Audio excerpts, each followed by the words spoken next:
his wife and family, but he had a love for humanity, and so did Mom.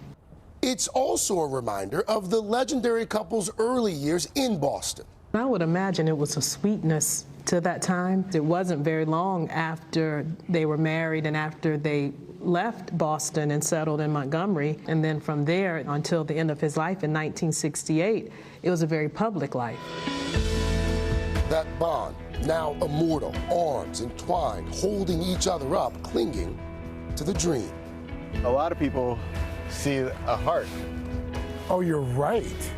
When people come and they experience this, what do you want them to take away from that experience? I want them to take away the responsibility to carry on the legacy of the kings, who were devoted to unconditional love, to community, to humanity, and to hope.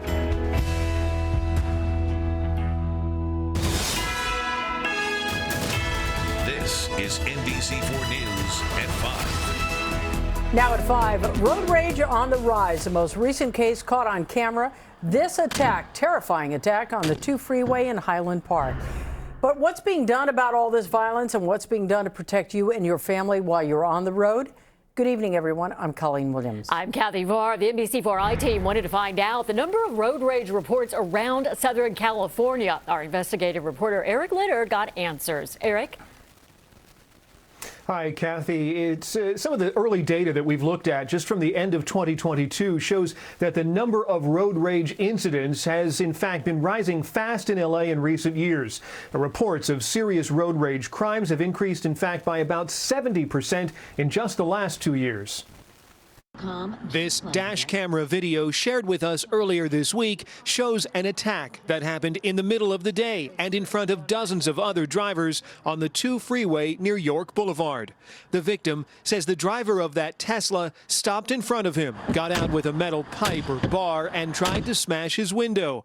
The CHP says there are now more reports about the same Tesla driver attacking others, and it says detectives are working to identify him. In the city of Los Angeles, where detailed information on crime reports is collected, data shows the number of road rage incidents has increased steadily since pandemic restrictions began to lift. In 2020, there were 506 serious road rage-related crimes. That went up to 724 in 2021 and up again to 865 in 2022, a 70% increase in the last 2 years. The crime data shows about half of those incidents were listed as aggravated assaults, which is the term for an attack that results in a serious injury, like a beating, stabbing, or shooting. And not only are the overall numbers going up, but more often, guns are involved. The increase that we've seen in road rage incidents across the city, the number involving firearms, are up substantially. I believe they're up more than 25%. As for what's driving the increase, the LAPD and CHP have said easy access to guns and untraceable homemade guns are certainly a factor. Also, a study released by the AAA found more drivers either admitted to or said they'd seen aggressive driving, which the Auto Club says can lead to driver-on-driver confrontations. Now, keep in mind the data here is really incomplete because the agency that encounters road rage most often, the CHP, still does not collect road rage statistics. Reporting live, I'm investigative reporter Eric Leonard, NBC4 News. Back to you.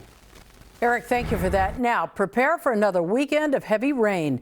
Governor Newsom is sending a warning to areas already hit by mudslides and flooding last week. There could be more to come. NBC4's Lauren Coronado is live right now in Montecito in a neighborhood that really felt the brunt of last weekend's storm. Lauren. Colleen, they really did, and the National Guard has been deployed. In fact, they're working right here behind me. They've been working 48 hours so far, and that work will continue. I talked with the neighbors, and they tell me they're feeling confident in what the National Guard has done so far. I'm impressed how small the boulders are. I think that's good news. And it looks like it could hold a lot more to me. Did your home sustain any damage during this past storm?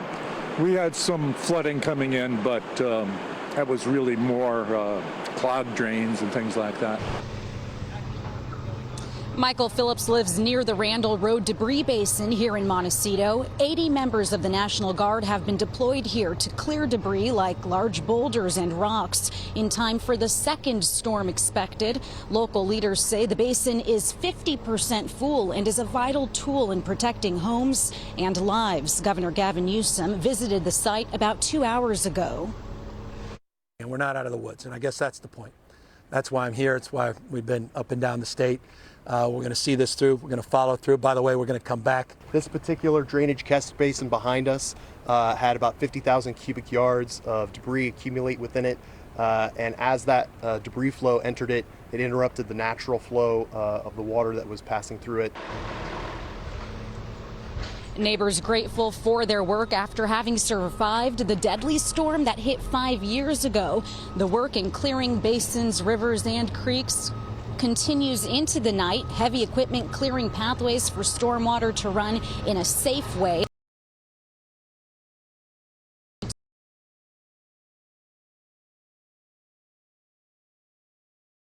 Tomorrow.